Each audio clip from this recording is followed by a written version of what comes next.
welcome everybody.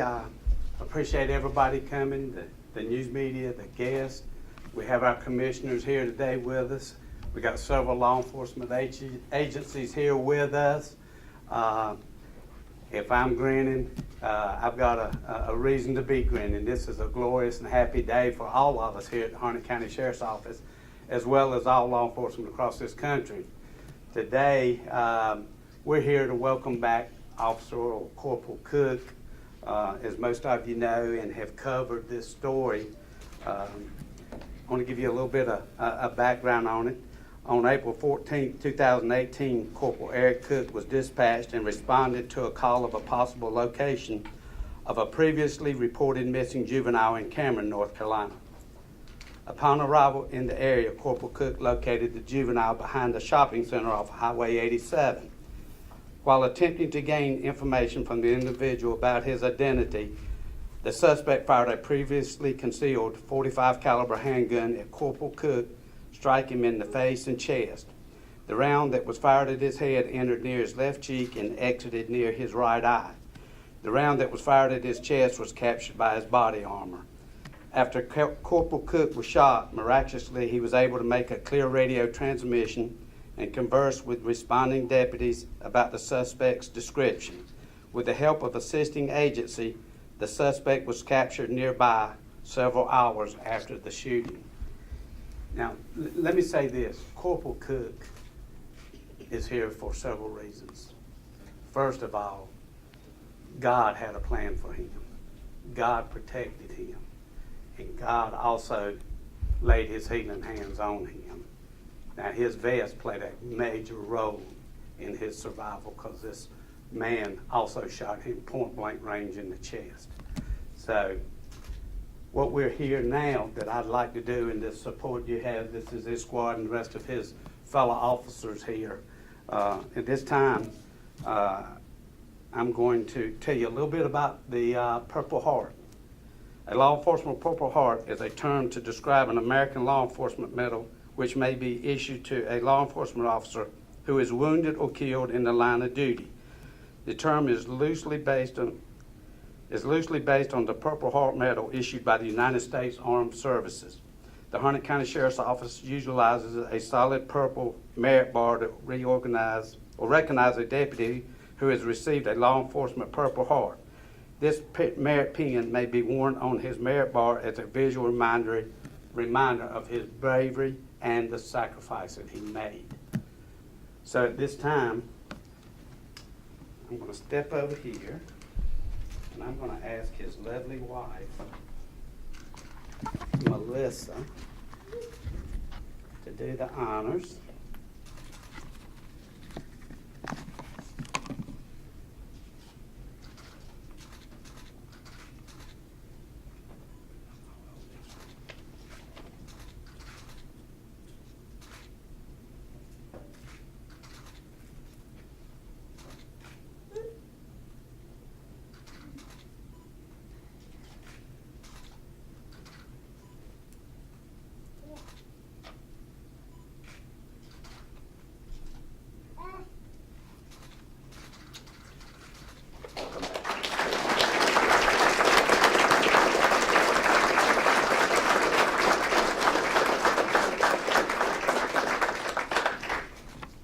Sheriff.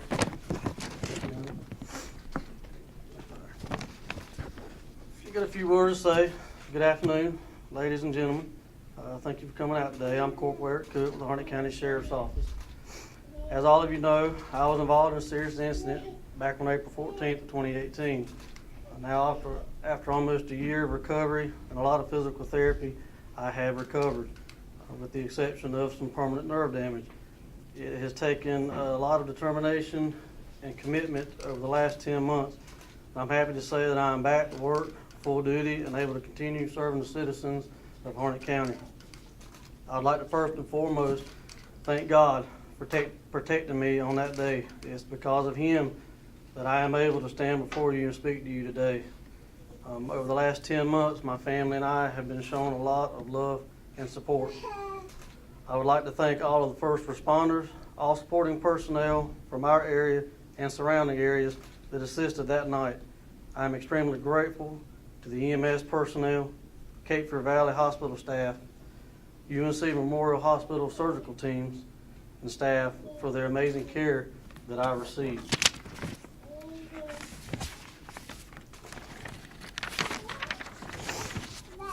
I would like to thank every person, business, and organization that helped to support me and my family during my recovery. I want to thank everyone for their thoughts and prayers, as they were all heard and all answered. All prayers were gratefully and humbly appreciated. I want to thank Sheriff Wayne Coates and the Harnett County Sheriff's Office, and also my part-time employer, Chief Andy Thomas with Ben Haven Emergency Services, for their support and what they've done for me and my family during my time of recovery. Last and mostly, I want to thank my wife for being the strong woman that she is, for standing by my side every step of my recovery, supporting me and loving me, for always being there, pushing me to get stronger and pulling me back when she says I'm doing too much. So again, thank you to everyone for your support, and I'm happy to be back full-time duty serving the citizens of Harnett County. In closing, I ask that you continue to pray for law enforcement, first responders, and their families, not knowing what we will face from day to day. Some may not be as fortunate as me. We stand together as one big family. No one fights this fight alone. Thank you for coming out today.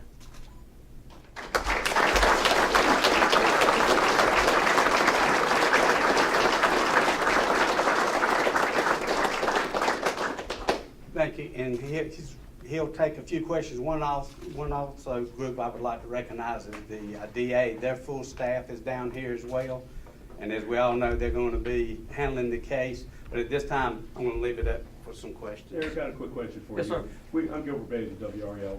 We've heard accounts of what happened that day through the sheriff and other individuals. Can you take us back and in your own words, tell us what happened that day? Well, it was just I don't won't comment a whole lot on the case. It's still an open case that hasn't been heard yet. A lot of it is evidentiary stuff, so I won't comment a whole lot on that. But it was just some unfortunate circumstances that how it played out.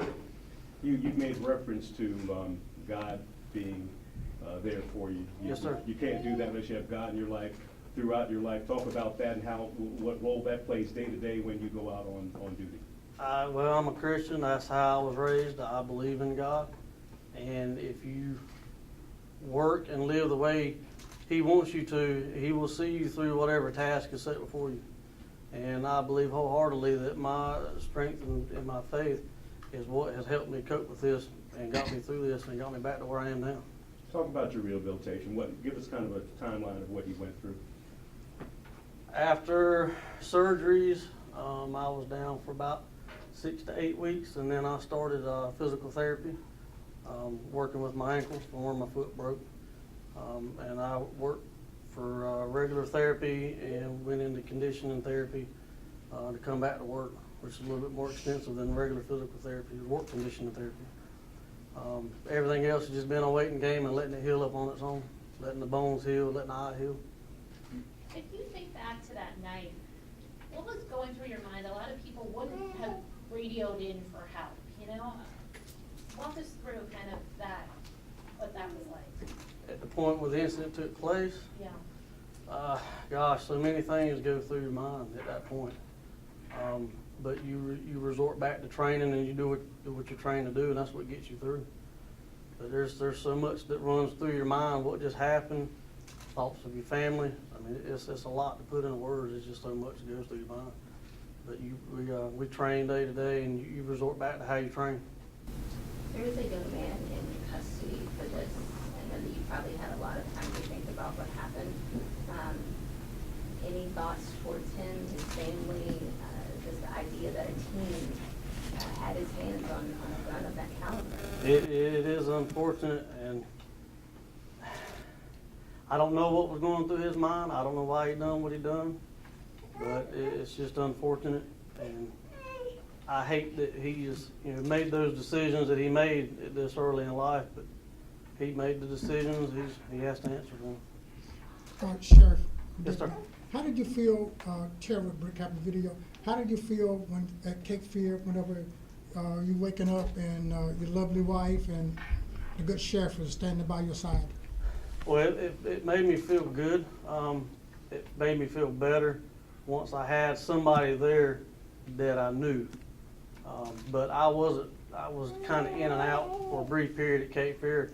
I wasn't up very long before they put me down to life flight me to UNC. So I remember my mother, I remember the sheriff, and my wife. That's about all the ones I remember that come to speak to me there, because I wasn't conscious very long.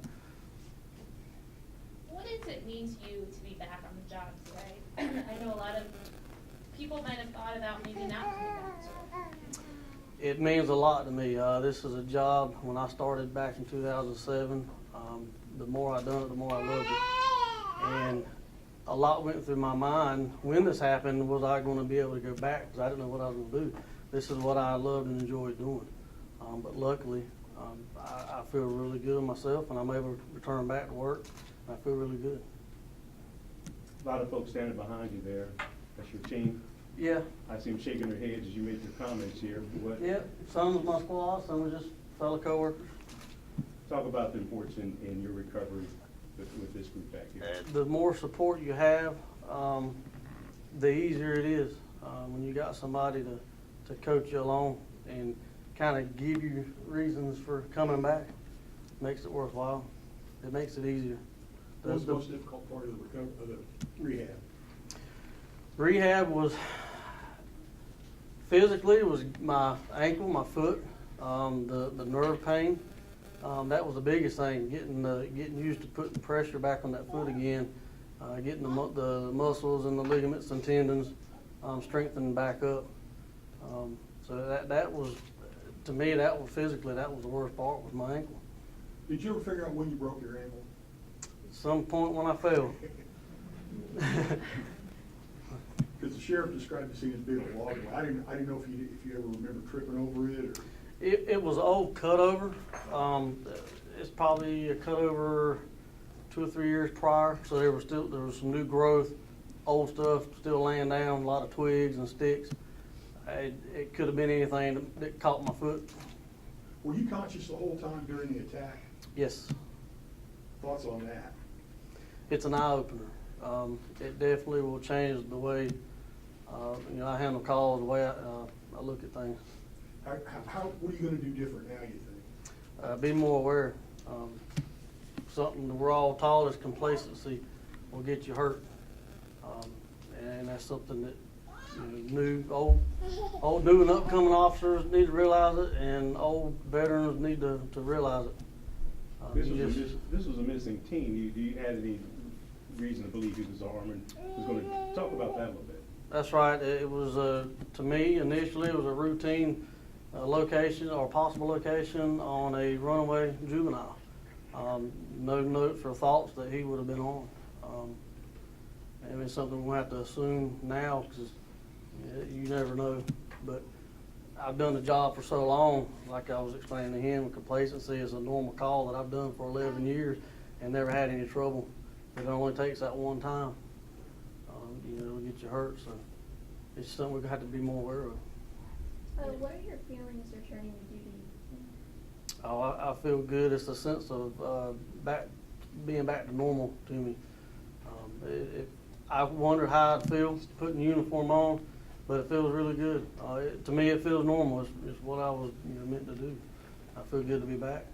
This is a situation that we've seen, play out time and time again, and most recently in Raleigh, there was an officer shot going through a similar type of recovery. What type of encouragement can you give to that family? I'm not sure if you're familiar with that case or that you've seen that, but. I've heard so much. I'm not sure if I'm familiar with the exact one, but it's you don't give up. Keep fighting.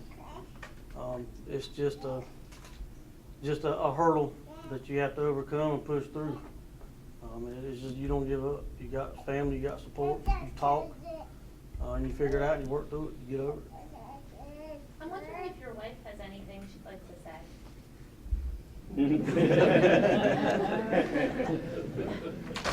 I got a question. Your first meal, whenever you started recovering, what was the first meal that you wanted to eat? The first real one, Yeah, 'cause with my mouth being wired shut, I was on a liquid diet. I had to eat through a syringe for several weeks. And even once the hardware come out of my mouth and it was unwired, my teeth were still real sensitive just from having my mouth wired shut. So trying to eat solid stuff was still hard. I was still soups and stuff. But I think the first actual solid meal was probably a cheeseburger from Wendy's. A junior cheeseburger, because that's the only thing I could fit in my mouth at the time, because I couldn't open my mouth wide enough. Two things I would like to add. One of the questions was asked.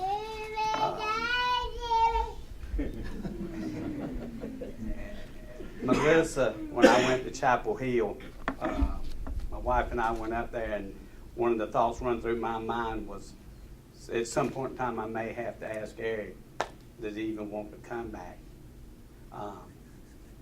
But that I never had to ask that question, because when I got to Chapel Hill, Melissa met me outside the door, and we were talking. The first thing out of her mouth was, Sheriff, he really loves what he's doing, or what he does, and he's looking forward to coming back. So that answered, I didn't have to ask that question. But my next question was to Melissa, how do you feel about this? And she didn't want to say a whole lot today as far as speaking, but let me tell you what her words were. Sheriff, I'm going to support him, whatever he wants to do. This could have happened if he'd have been selling cars. And it means so much to all these law enforcement officers, the support that they have at home. But the other question, I'm not real sure. I do. When I was on the way to Cape Fear Valley, I had gotten a phone call from one of the paramedics, and they said, Sheriff, and you don't remember this, we're not going to leave him till somebody gets here from Harnett County. He's one of ours, and we're going to stay with him. And I told him I was on my way. They said, we're going to stay with him so he has somebody familiar with him. So the paramedic was there when I got there, and they never left your side. And that just goes to show how this community and the law enforcement family stick together. And I'm just so proud of him, and we're excited that he's back to work today, and proud of his lovely wife, because she has had to endure a whole lot as well. I've had conversations with his dad and his mom, and this is a real close-knit family, and they've been mighty blessed. Sarah, point out who you got here. I see your wife and your mom here. My wife, that's my mother, my mother-in-law, my father, and my son and my daughter. Are you going back to work on the fire department too? At some point, I'm easing back into things. No smoke for you this week? No, not this week. If anybody doesn't have anything else, we'll close with that. And if anybody wants to come up and speak with him, that will be it.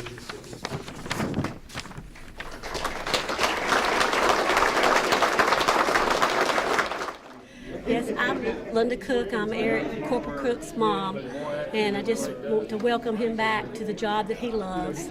He has faith in God, and God is what has got him to the point that he is now.